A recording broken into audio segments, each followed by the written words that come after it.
Hi guys, welcome to Crazy Burger. So in this video I'm going to be going through a couple of things. The first thing I'm going to be talking about is the 3-player option on the Evercade Alpha. Now we did cover this in our video a little bit. We obviously looked at Knights of the Round, which you can actually play as 3 players. And now the way to do that was to go into the 3 dots here, as you can see here. Obviously it says 3 players and you need to play in 3-player mode, and obviously you have to have another 2 sort of controllers connected to the USB slot 1 and 2 on your Alpha. Now in my review video I did highlight that no 3-player games were compatible on the actual Evercade carts. Obviously we looked at Micro Mages, which you could only actually play 2 players. None of the other carts would recognise that there are 3 controllers connected to the Alpha.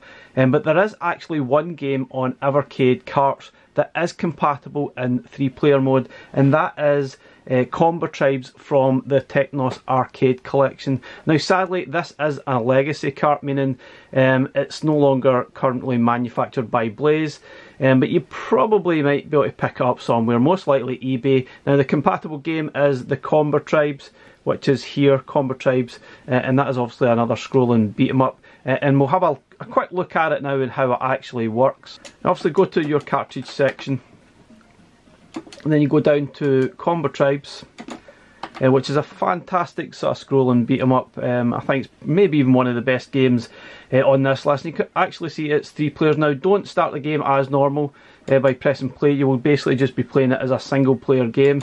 To start it in 3-player, you have to go to the 3 dots as I shown there and then choose play in 3-player mode. Now again, make sure you have your USB controllers added. Ideally maybe even Evercade controllers are ones that are compatible. Now most controllers should be compatible at some stage. I obviously had some difficulty connecting some of the controllers I had, but I guess when the day 1 patch hits, most controllers should be absolutely fine. If you have issues, contact Blaze and they will obviously look into it and get it added to the list. So I've got another couple of controllers added. Sadly I don't have any extra players with me, so I'm basically playing myself, but I'm really just doing this for the purposes of the video to show you that it does actually work. Now player 1 will be the one on the Alpha on the joystick. Player 2 will be in slot 1 on the USB, player 3 will be in slot 2 on the Alpha. Now I wouldn't recommend playing any more than 2 players at most on the Alpha. Playing 3-player mode, you've really got some restricted views. So press the select button to get started. That would activate the controls for the Alpha itself. But if you want to join in, you just press the select button on other controllers. Obviously I've got the 2 of them.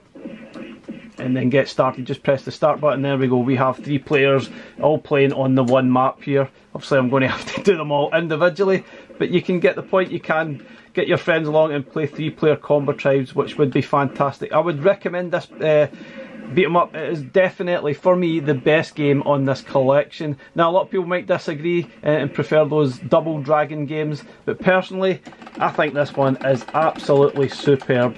But again, as I said, I don't really think the Alpha is meant for multiplayer games. Ideally you really want to be playing single player. 2-player at a push, 3-player I really don't know. I think the viewing will be a little bit restricted and you'll probably be pushing someone out the way so that they can't see, I guess. But anyway, the option is there. I'm sure Evercade or Blaze will actually add to the compatible list through time. Ideally it'll probably be good to see stuff like Micro Mages, which would be a really good 3-player game. 4-player games, not really an option on Evercade or on the Evercade Alpha, I'm afraid. I don't know if that will be a thing in the future. Probably not.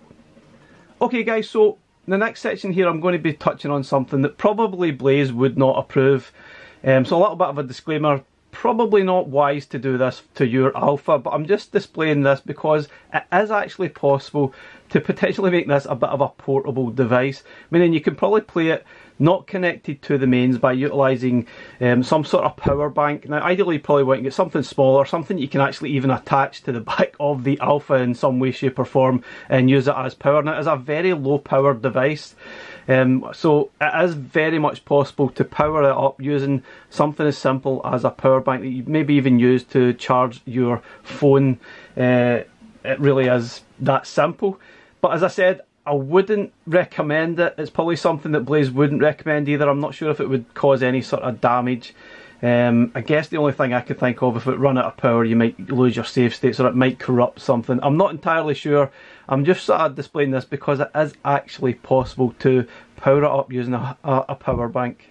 As you can see here, it is actually off, so obviously I'm going to turn it round and unplug the actual plug from the mains. So you can see here, I'll just take the actual plug out the back, and we will then put the power bank into the back of it. As I said, probably wouldn't recommend you doing this.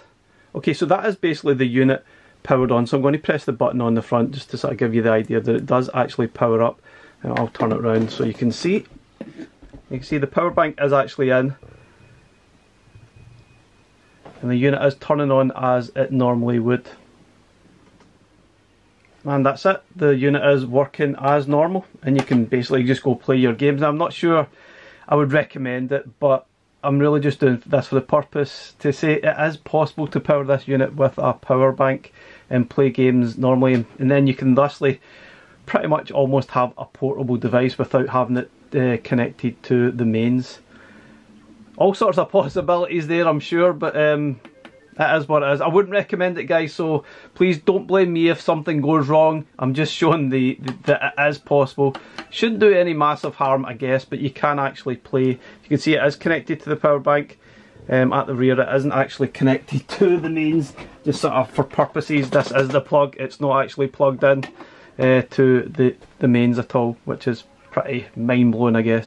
So guys, another thing I wanted to touch on is obviously I still need to remove these screws to get rid of some of this plastic covering that was obviously a protector for the screen when it arrived. So I'm going to unscrew this.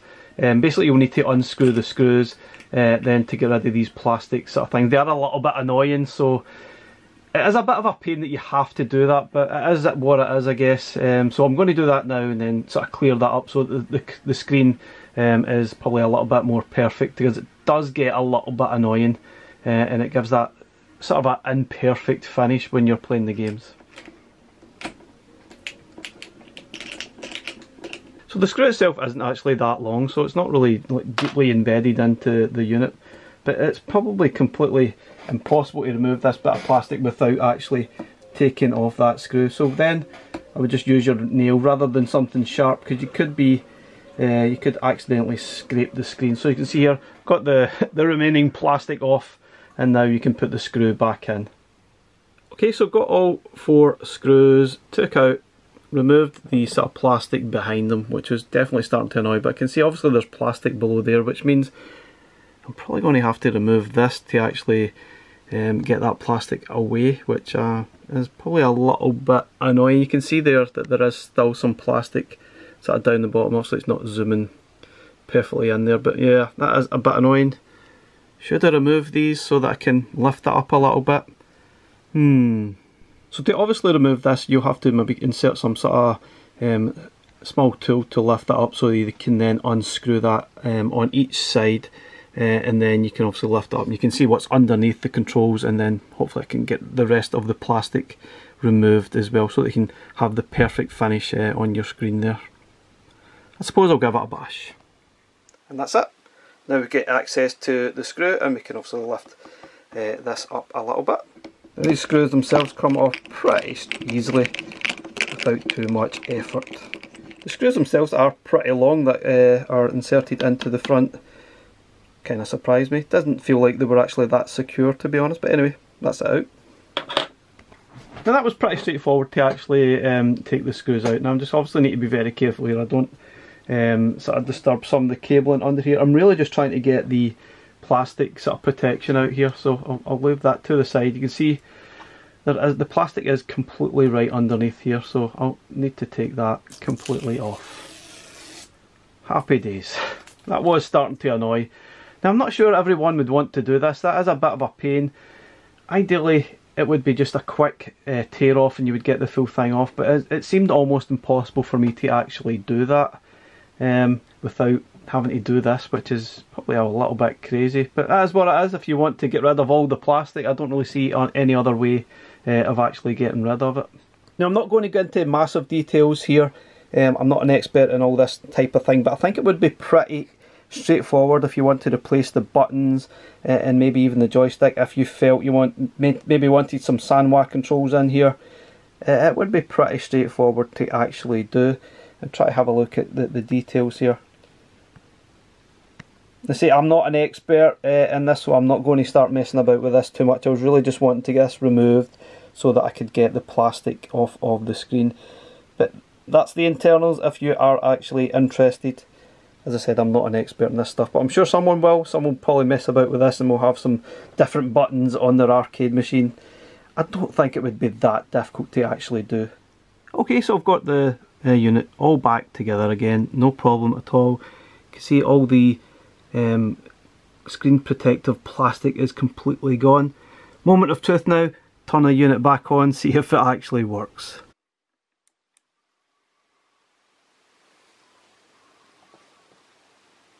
That's always a good sign. And obviously great news, everything's back to normal and working as it should. So it's actually pretty straightforward to open up the unit. Obviously I wouldn't recommend everyone doing that, but to get rid of that plastic around the screen, I'm not really sure there's any other way of getting rid of it, because it just gets stuck when you're trying to remove it when you get the device, which is really weird. But it is what it is. It is a very straightforward process. I guess it is meant to be like that, so that if you do want to change any of the controls on here, it is completely possible to do so. And it shouldn't be that difficult. If you know what you're doing, then I think you'll probably find it extremely easy to do so. Now stay tuned guys, the next video I'm going to be doing will be covering all the arcade carts and how they perform on the Evercade Alpha. Which carts are worth buying for your Alpha, which ones are the best from this. I'm going to rank them and give you my opinion from a cart to cart, game to game basis, the games to play, the ones that really perform well on the Evercade Alpha.